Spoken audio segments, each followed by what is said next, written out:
So right now I'll begin our introduction to UI UX.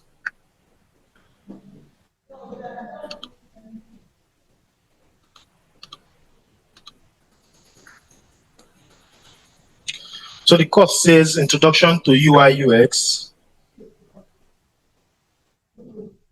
It, it talk on UI UX and design. So here are the contents we'll be going into for today. First is introduction, understanding design. Like as I said, I want us to go into the principles of design. So this is where we'll get to understand what design is all about. Then introduction to UI UX, then tools and resources. Then we dive into practical aspects of our class. So he said introduction. So he said knowing about UI UX design starts with knowing about design. So because whether you are designing for graphics, you are designing for logo, you are designing for web or for mobile apps, there are specific rules that govern design in general. So that is what we are going to be having first before we go into UI UX specifically. So he said design evokes feeling, and I will agree with this, and I believe all of us agree with this, that once you get to see a particular design, there is this feeling that it gives you to either want to read more about it, or you just leave it alone. That's if the design is not appealing, or if the design is appealing. So that's why this particular page is saying that the design evokes feeling, and as a good designer, you'd want to make designs that have feelings that the other end of the party you are trying to give information to actually want more of what you are giving to them.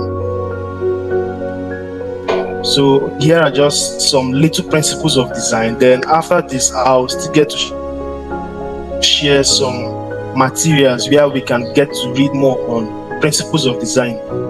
There are 7 major principles of design, but for the course of this particular course for today, we'll just focus on 3. Then maybe we can just explain the other verbally, get to read on your own, and maybe subsequent time you ask questions where you are not clear. So he said, good or bad? What's a good design? What is a good design? Are there rules which dictate good designs? How do you know if you've made a good or a bad design? So this is how you are going to know if the design you've made is a good design or it's a bad design. So you say good design is generally meant to have, these are some principles that govern design, but some of them here are, we'll not be going into some of them here. So the first one here is balance, clarity, shape, form, hierarchy, text, color, function, value, space, contrast, alignment, accessibility, and a lot more. Like as I said, we'll just focus on maybe 3 here for this particular course, and maybe we'll read more on our own and get to ask questions.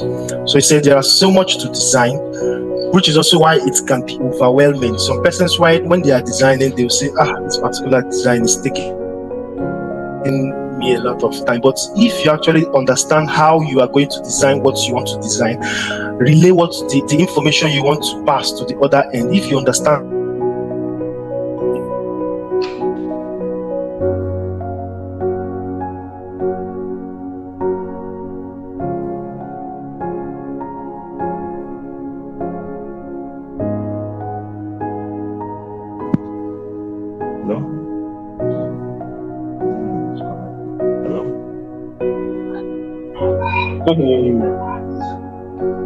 The line is disconnected.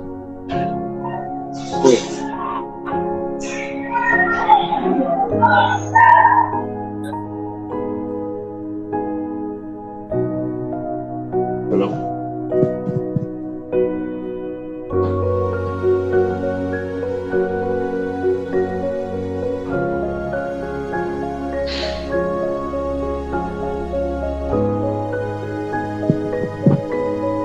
break of connection, not.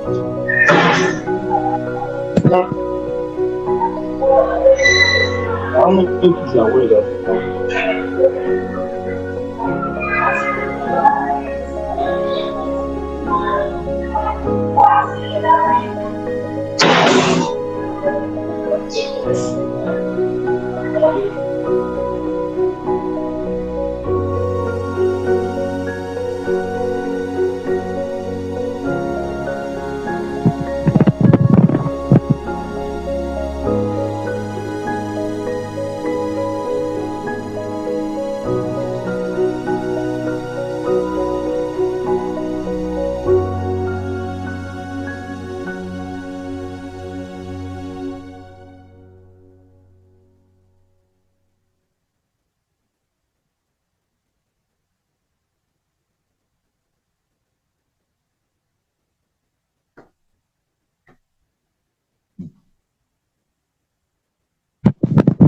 Hello. I don't know if he's aware that. I don't think so. Maybe. Maybe I'm not hearing anything. Just disconnected. From what you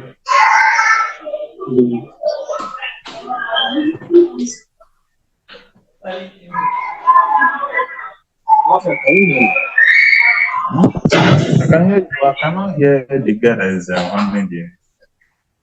how do you feel? I don't know what the problem is.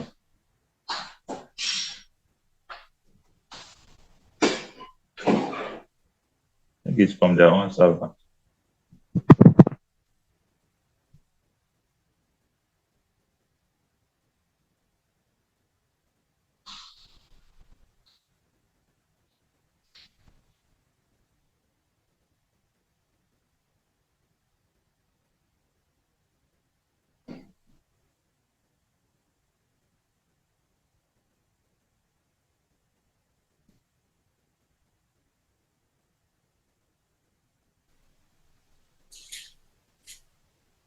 Please, can you guys?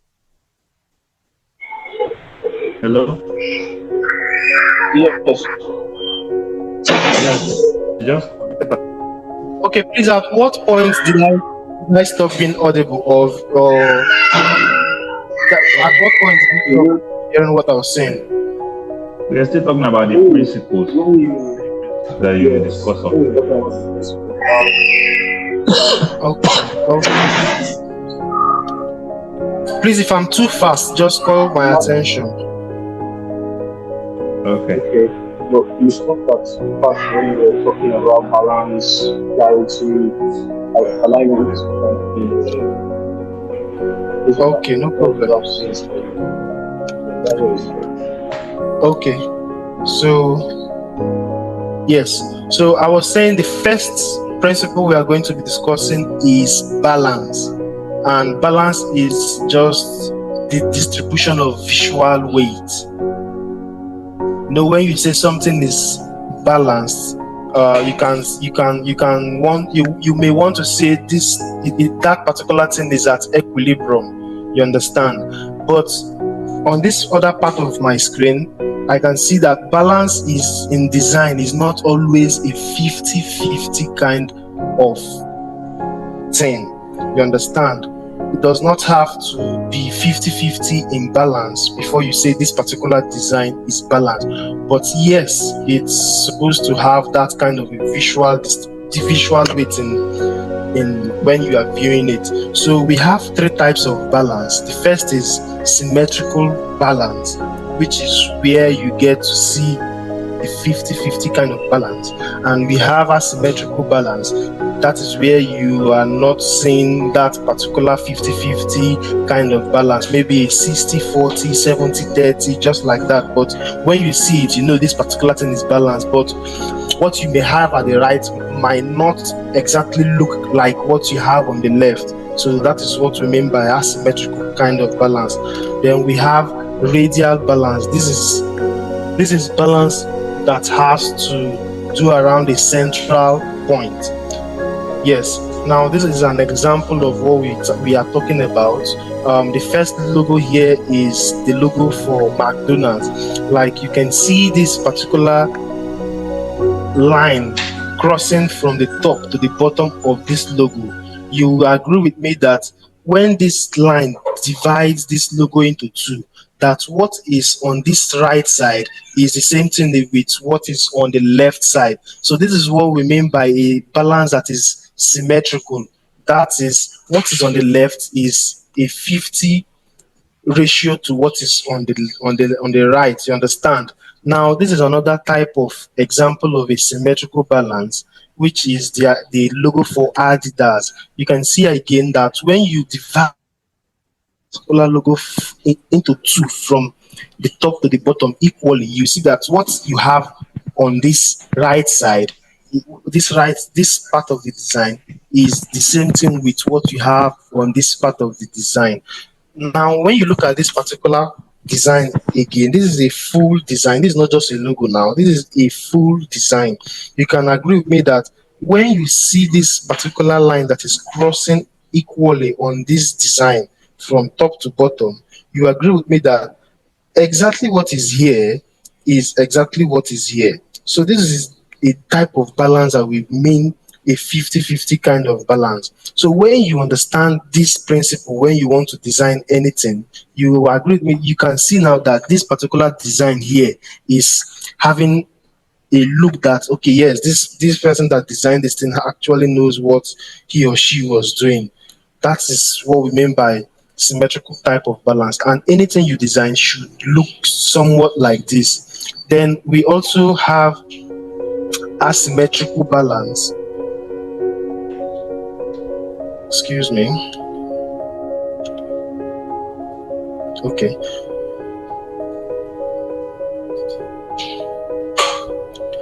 Here we also have asymmetrical balance. So like we said a balance that is not always 50-50. Now, if you are looking at this first logo here, this logo is the logo for Nick, right? So if you're looking at this particular logo here, you will see that if we did the same thing we did previously, if we divide this logo into two equal halves, you will see that what is here is not the same with what is here, right? The same thing with this particular logo, this Apple logo. If you divide it into two equal halves, you see that what we have here is not looking exactly like what we have here. So this is what we mean by a balance that is asymmetrical. But if you look at this logo individually, you can agree with me that it is looking balanced. It is not looking like a design that is hanging, right? So this is another example of a full design. Now, this is what more of what we might be designing may look like. But this is actually you can say this is a graphic design, or you can say this is a landing page for a website, whichever one you want to choose to call it. So if you agree with me that when you divide this design into two equal halves, you are going to see that the elements in this part of the design are not the same elements we have on this part of the design. So this is an example of a design that is not a 50-50 kind of design. But when you look at it in full, when you look at this design in full, you will see that, okay, this design is actually having a meaning, that they want you to look at this particular guy first. We'll jump into that on our next principle of design. So that is what we are talking about. And the last is radial balance. Now, I think this is the logo for Shell, right? So you see, if you divide this logo into two equal halves, you see that all the elements are pointing to one direction. That is what we mean by radial balance, like around the central point, just like this second example here. You can see that, right? And this particular full image here, that everything is aligning at this central point. This is what we mean by radial balance. So if you get to understand balance in your design, when you want to design anything, you see that your design will actually have meaning, and it will be appealing to anybody that is viewing it. So the second principle rather is contrast. Now he said contrast make elements to stand out. Contrast make elements to stand out, and contrast can be useful for a lot of reasons. Now you will see that one or two of these principles of design are actually relating to the other. Like contrast, now let's go into it. You see, usually contrast could be used to draw attention to a certain element or object. Contrast can be used to draw attention to a certain element or object, and contrast creates a lot of visual interest.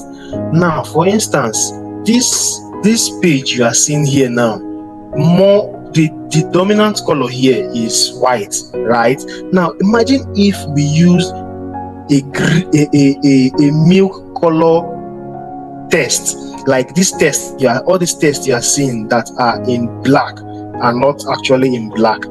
Had it been we use a milk color test, you agree with me that it will not be very visible for you to see these elements, these write-ups that are here. This is because that particular design is not having a contrast, but because the background is white and we used a color that is contrasting white, which is black. We can use any other color, but so far as the color should have contrast with the background or with the foreground, that is what we mean by it creates a lot of visual interest, and it can be used to guide the viewer's eye. So that is that for contrast. Now, this is an example of contrast, and this contrast they used it specifically in color. Now you will see that this background, this image we are seeing here is having a popular color in background. Now think of it this way, that this dress this lady is putting on, that is having a color yellow here now, that this lady is also using the same color that is in this background. You agree with me that you cannot easily catch this lady, that there is someone standing here. Had it been this lady was putting on a purple colored dress as well, but you see that the person who designed this thing now used a purple background as against this color yellow, so that it's going to have a contrast and you can be able to catch what is on this full design entirely. Same thing with this man. Now you see he's putting on a white shirt and a black or navy blue trouser. Now let's take our first task. See this white he's putting on now and this black trouser he's putting on down. Which of these two colors are easy to catch on this background? I want you to unmute yourself and maybe just say which one is easy to catch, the white or the black. White, right? Exactly. So this is because contrast is in play here. So yes, thank you very much. So this is because contrast is in play here. So when you are designing anything, if you want to use a background that is a dark background, maybe your text should be a background that is bright, so that the contrast is going to pop out and anybody that is viewing what you have designed is going to see what you've designed clearly. So that is that for the contrast in color. Now this is contrast in shape and size. Now I don't know the name of this character, but you can agree with me that this character is having a black colored a suit or dress, right? Now because this character is very big, it is very easy for us to identify that there is someone standing here, right? Now see his head, for instance. It is very difficult for us to identify his head here because his head is very small and it is not contrasting. It is actually wanting to look the same thing with this background. Why? because it is almost the same color with this background. Now, see the dress they gave to him. They gave him a color black dress. Now, it is very easy for us to identify that there is someone here because his size is popping up. Like his size is very big for us to identify. Now, if you take a look at these these spots that are here, these spots are tiny, right?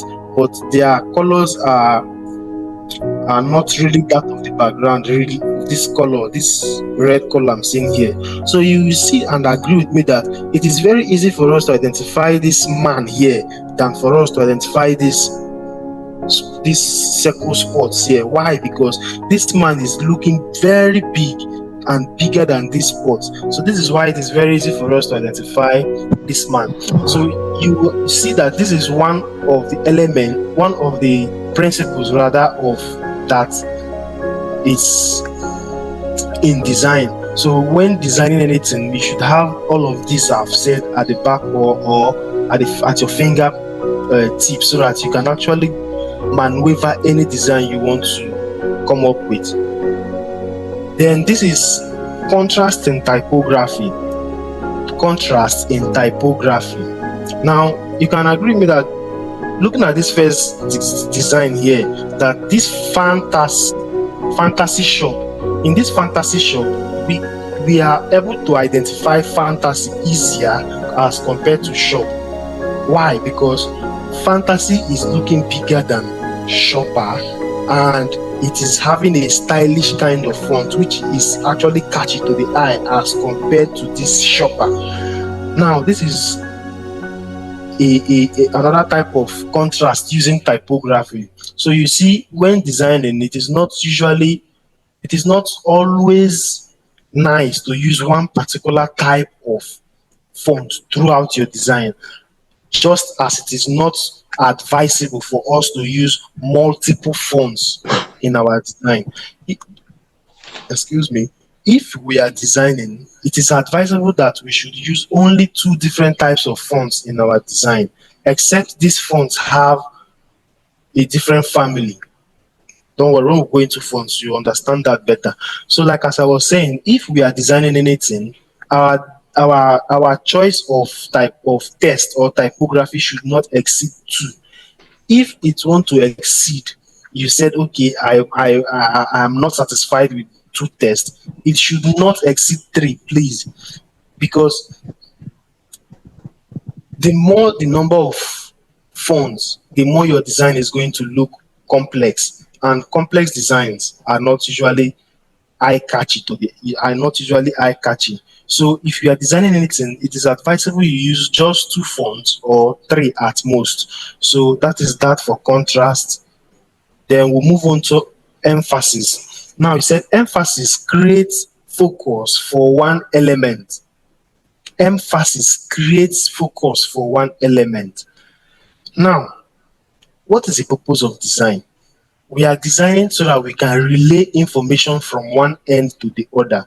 Now, when relaying this information, there is a particular element in that design that we want the other end of the party to catch first. Now, that is what emphasis is talking about, that it creates focus for one element. That means when you see a design, one thing first will catch your attention before you begin to read other things. So that is what we mean by emphasis, create focus for one element. And if you employ this particular principle in your design is going to have a unique view. But when applying emphasis, make sure that there is hierarchy as well. When I mean hierarchy, I mean one is bigger. That is, if one is 50 in size, the other one should be like 30 in size. Then the next one should be like 20, 15, just like that. So that there should be a visual hierarchy when you are viewing your elements. So you say emphasis is very closely knit to contrast. Since contrast is used to make elements to stand out, it can also create elements of focus and importance, just like this particular design now. You see that we are talking about contrast here, but this contrast now has made us talk about emphasis. Why? Because since they want this lady and this man to have contrast, they have given them emphasis. I don't know if you get what I'm saying. Now, the emphasis in this design are on these two persons. That means they want you to see these two persons first. Do you get? So that is why this particular place here is saying that emphasis is very closely knit to contrast. That since contrast is used to make elements to stand out, it can also create elements of focus and importance. Thus, contrast in various forms is used to represent emphasis. So you can see that one or two of the principles of design are actually talking the same thing. So this is where we'll stop on principles of design before we move over to the next one. But before that, look, this is an example of a design that's talking about emphasis. Now, when we see this design, I want us to unmute ourselves again and tell us which particular element in this full design is having a pop first in our eye. Like which of them our eye first of all capture? Like what did we see first before we began reading the other ones? Okay, we saw neon, right? Yes. Now this is what they mean. This is what they mean when they.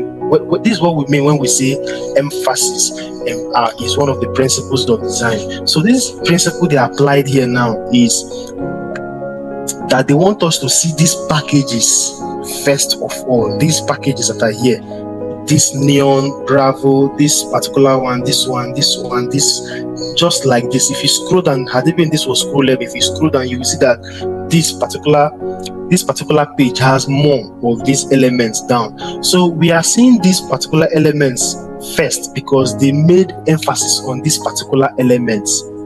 This is what they want us to see. Why? Because this is a landing page of Envato Elements. This particular website are they sell WordPress templates for WordPress developers. So when you come into their website, they want you to see these particular templates first.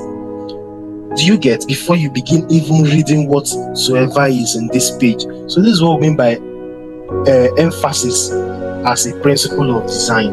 Sure you get now? Yes. Then he said there are many more principles, just like as I said, but we'll be reading that on our own, and I'll be sharing a particular document with us where we'll read about some elements of design. In that doc, there are 7 elements of design. So we'll get to read that and ask questions if we don't understand anything.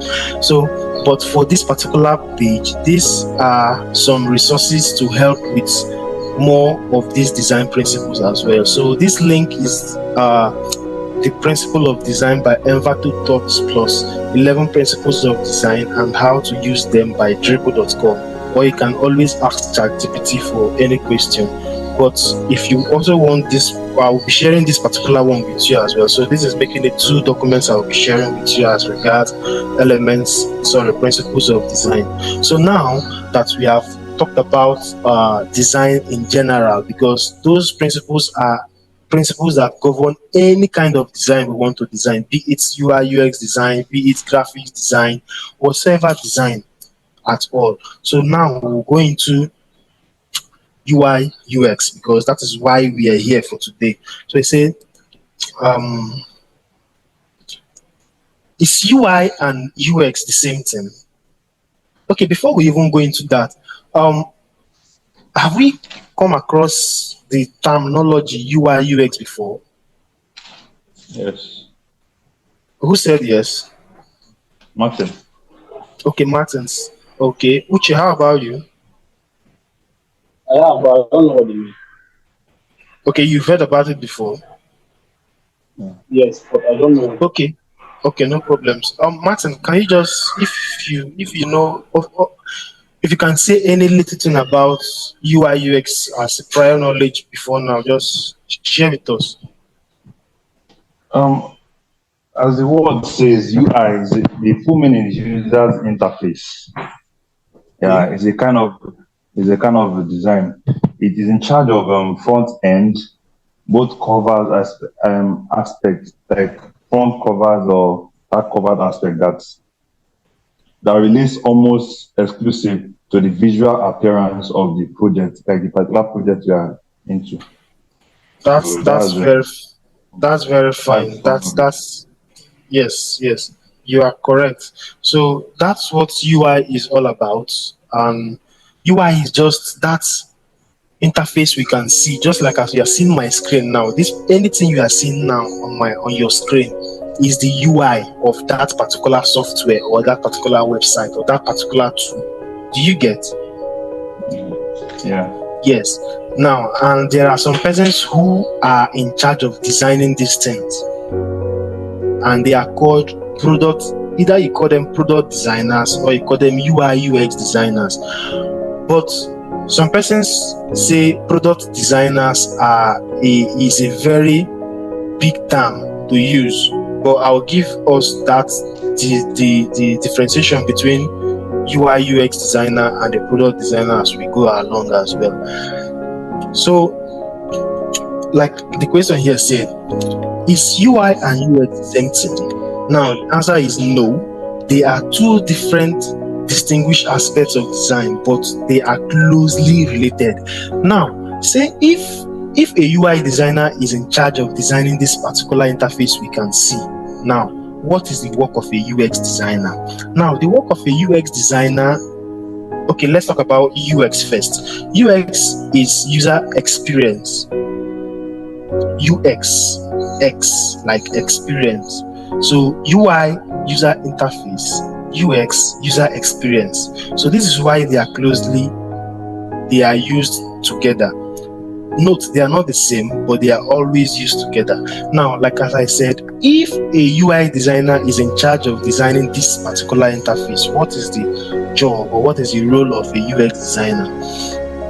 The role of a UX designer is to know how this particular thing that I am designing as a designer is going to feel, how the user is going to feel about this particular design.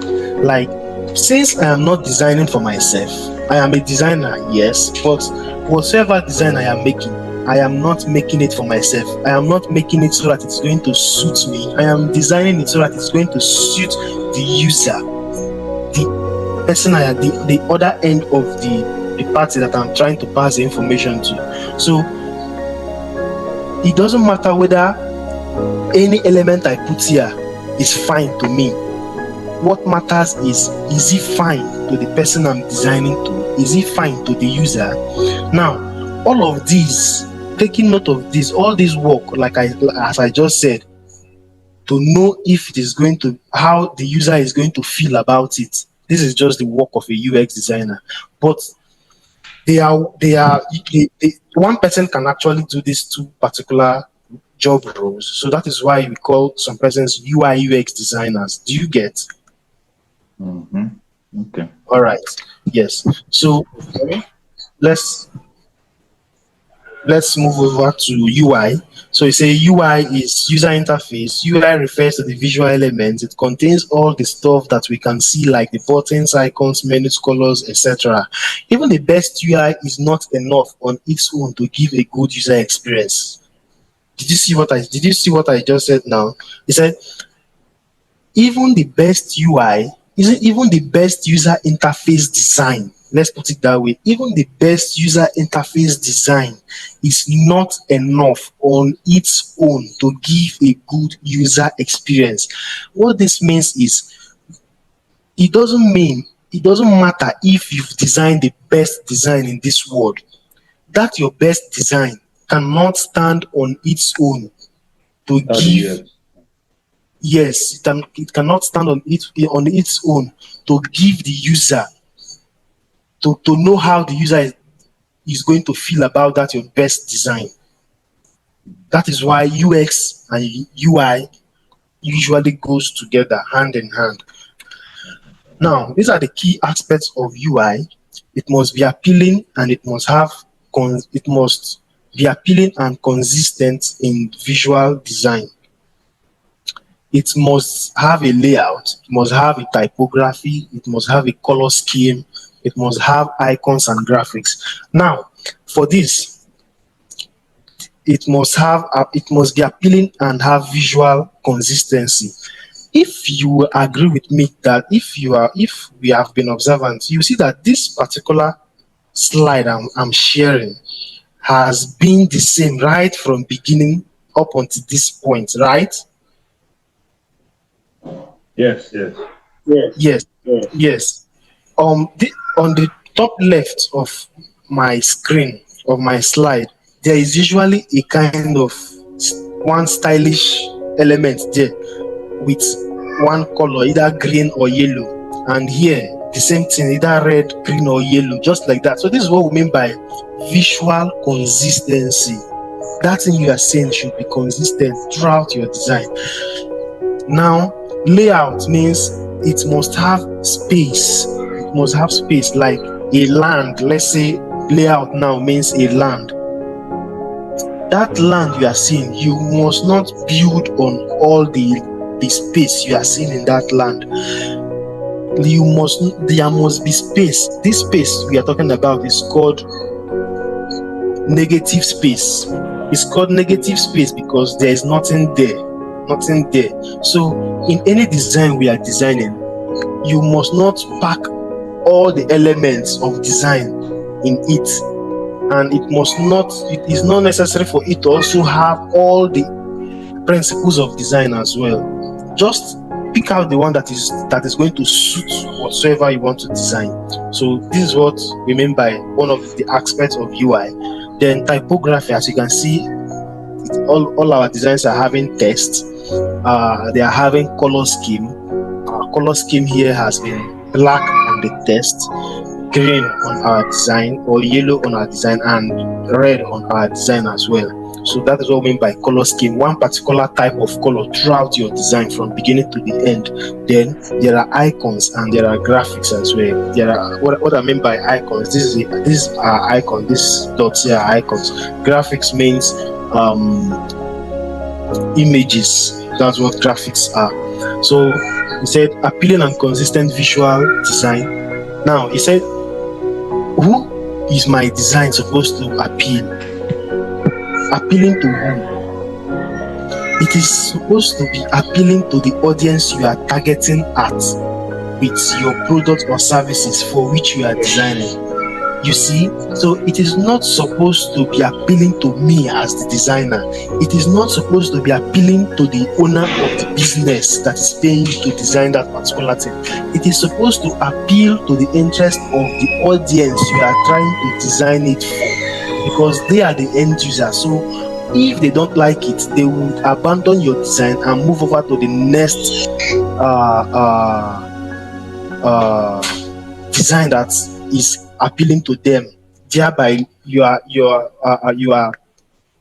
abandoning your business, abandoning the business of who sent you to who has the design for you. So this is why your design is supposed to be appealing to the user and not you. You get? So whatsoever the user wants, it is the work of this UI UX designer to know it. How would you know it? You would know it by conducting research, user research. Like as I said, in our scheme of work, what we'll be doing for these 8 weeks, that is one of what we'll be doing, conducting user research. Yes. So it must have consistency. Consistency is a very important factor to not weird out or confuse the user. You understand? So this is an example of a design. This is an example of a design. This particular one as well. So this is layout with an appealing design. A good layout of all the UI elements is also essential. This contains placing different elements at different parts of the screen, making some elements scrollable while some are not. Organization and grid systems. Remember, when we're talking about UI UX, we're talking about designs that we make specifically for apps or websites. We know that, right? Yes. All right. So whatever we are talking here right now, you should be focusing it on mobile applications or website designs, just like this particular one. Now, this is a kind of dashboard This is a dashboard design of a particular website. Now you can see that this particular design is having a visual color consistency. Why? Because their primary colors here are blue. Their secondary color here is black, and their other color is green. So you can see they are using just 3 colors for their design, and you agree that this design is appealing to the eye. Had even it was, I can make this bolder, you get to see it clearly. Yes, so this is what we mean by what we are talking about. So this is typography, and it says typography is the arrangement of design of text. One of the most crucial aspects of designing pretty much anything is typography. Now, selecting the type of font to suit your design is another great aspect of design, because if it doesn't mean if you design anything, but once you choose the different kind of typography, different kind of text, it can affect your whole design. So we'll move over to typography just now. So let's talk about fonts. Fonts is just about typography. Now there are, you can say there are 2 or there are 3 types of fonts. Now the first one is called serif fonts, and this is an example of a serif font.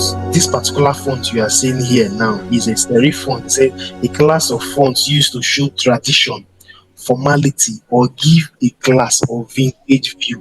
Now, if we have, I don't know if we have seen designs that are related to boutiques, you see that some of them, they usually use this kind of font.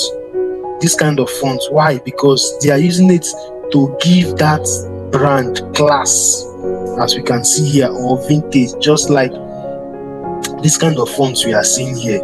Now, this is how we know that this particular text or this particular font is a serif font. Can we see this particular curve out on this H, on this L here, these curves at the end of the text? Can we see them? Yes. So when you see a text and you see these curves, you just know that this particular text, this particular font is a serif font.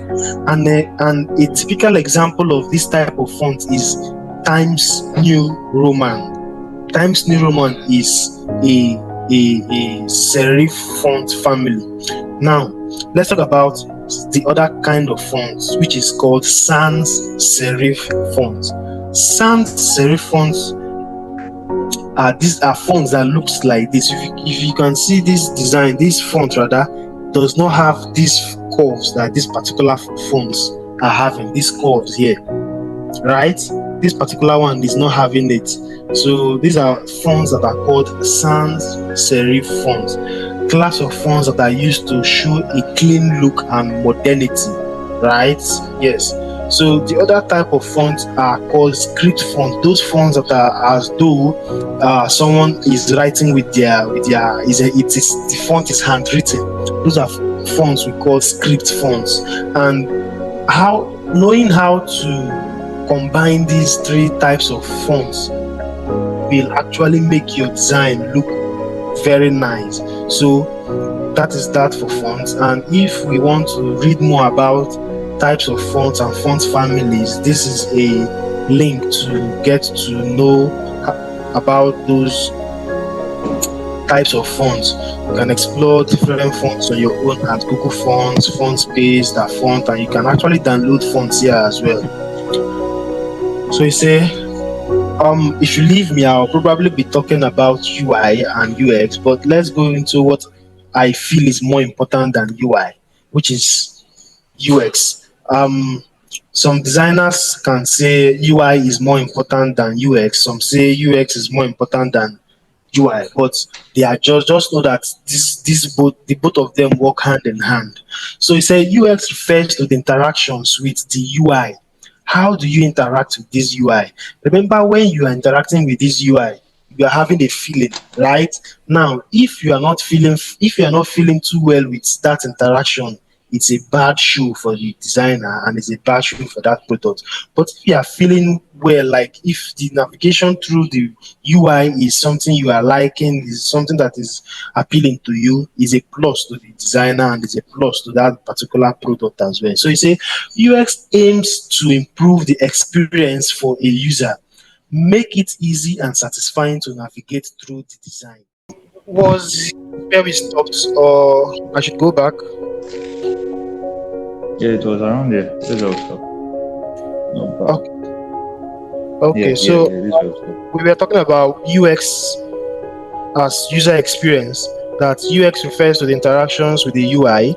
That UX aims to improve the experience for a user, make it easy and satisfying to navigate through the design. It also encompasses the ability to get feedback, such as when button is clicked. And I can remember I was asking if we can see my cursor. This is my cursor here. Yeah. Okay, if you can see my cursor, observe when I place my cursor on this particular page. Did you notice any change?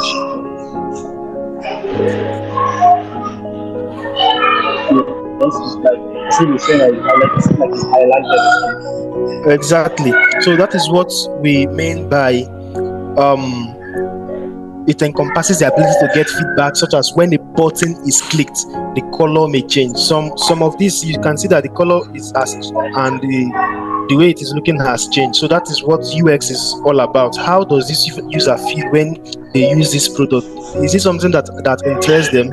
Some of these interactions are actually animated, so that it is going to interest as though this particular user is watching some kind of animations. You understand? So this is just what UX is all about. So it's a key components of UX design. So UX encompasses information architecture. So here he said this is where to position each element in your UI layout. Why do we put certain elements at certain places? Like when designing a web page, why is the navigation bar always at the top or the left? Now, information architecture has to do with you placing different elements at different parts of your design, of your UI design. You get me? So it means if I click this particular button, where is it going to take me to? Is it going to take me to where okay, let's say I want to pay for a medicated glass. Now I am on a website, so they say checkout. As I click on checkout, where is it going to take me to put my details or to pay for my card, to pay with USSD, just stuff like that. So that is what we mean by information architecture. You are going to draw out the map of where leads to where, from this place leads to this place. You understand? So when you are doing this, you are going to be having the user at mind. That is this going to look elaborate for this user? Is this user I'm designing this thing for actually intellectual to understand this thing at this level? Should I go down? Should I put all those kind of things are work of the UX designer? You understand? So, and that falls under information architecture. You understand? Yes. So the next is interaction design. You say what happens when I click a certain button, just like what I was doing here. What happens when I click this particular button? What animations take place? What effects, if there is any? What happens when I play a video game in the site or click on an image? Just all of these things. How do you want them to feel? Should they continue staying on your website? Should they continue using your app? Is this app interesting them to use? So he said usability. Remember, you are designing so that a particular user is going to use your product. Now, after designing the most beautiful design in this world, is that design usable?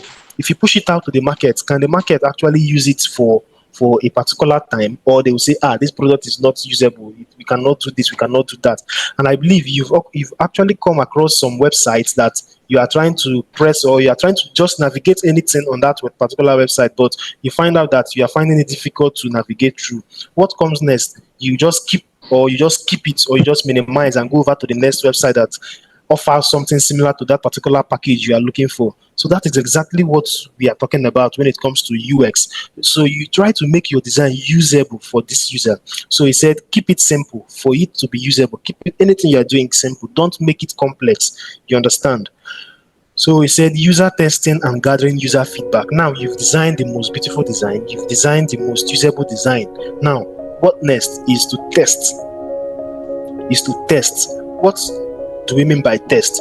In-house, you either give this your design, you send it to your in-house team, or you gather people that are going to test your app for you. You let them know that you are wanting them to test. You have a particular product you want to launch, and you want them to help you test, to give you feedback. You get. So these particular people now, maybe up to 10 or 20 as the case may be. So you give them this product that you have designed, that you have developed. So they have to go through the process from beginning of that app you have developed or the website you have created to the end. And now you are not going to influence anything. What you have to do is just send them the app, or you send them the website before you send it out to the market. So you send them this app, let them start from the beginning and start using it, and they should record every hiccup, every challenge, everything, anything they meet along the way while using this particular product. They should record it down and send it to you. So this is now where another work of the UX designer comes in place. When they have given you this feedback, it is now left for you to gather this feedback, iterate on them, and know what to do next. If you are going to, okay, they said this particular thing is giving them challenge, how are we going to do it?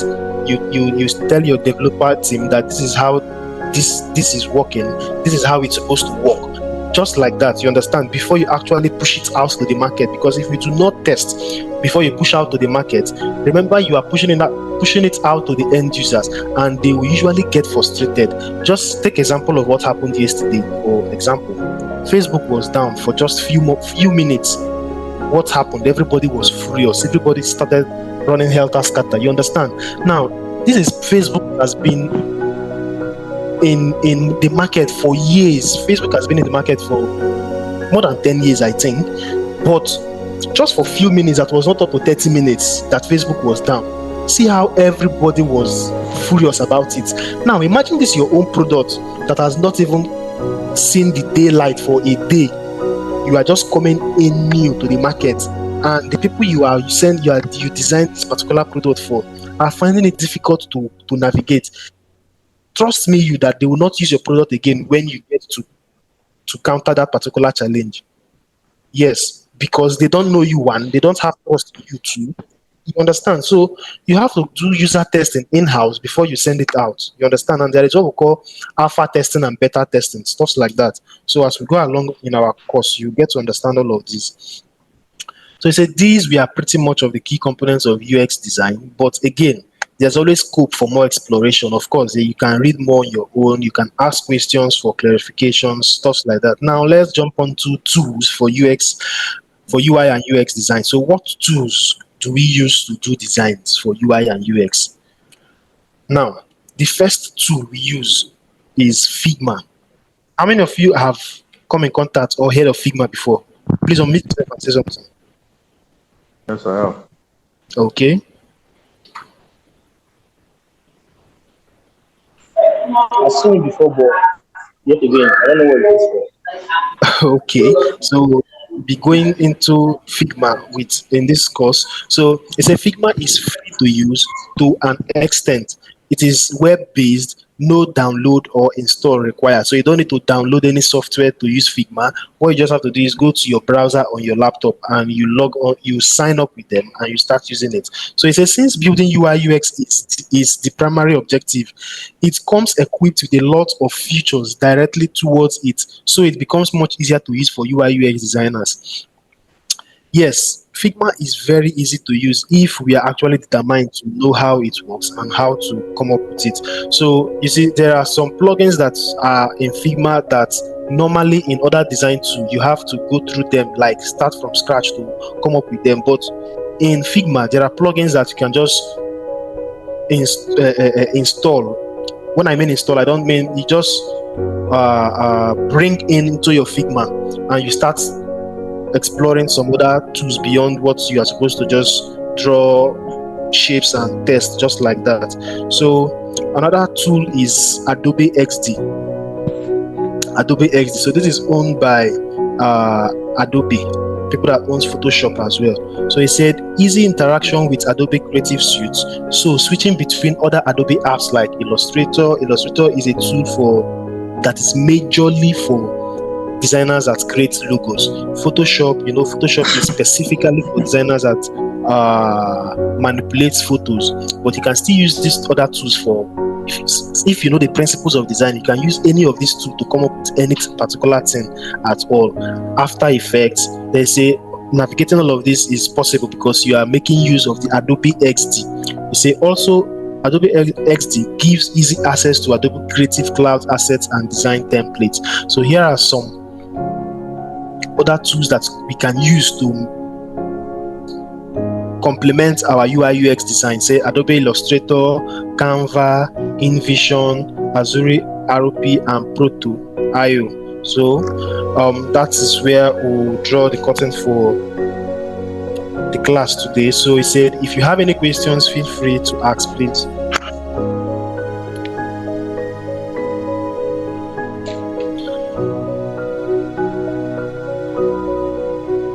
So Martin, if you have any questions, okay, go ahead. Is Canva can be used for designing also, web design? Yes, we can use Canva for design, not product design, but you can actually make some stuffs on Canva and bring into Figma. Okay, look at it this way. While I was discussing, we made mention of creating some interviews, user interviews, user research.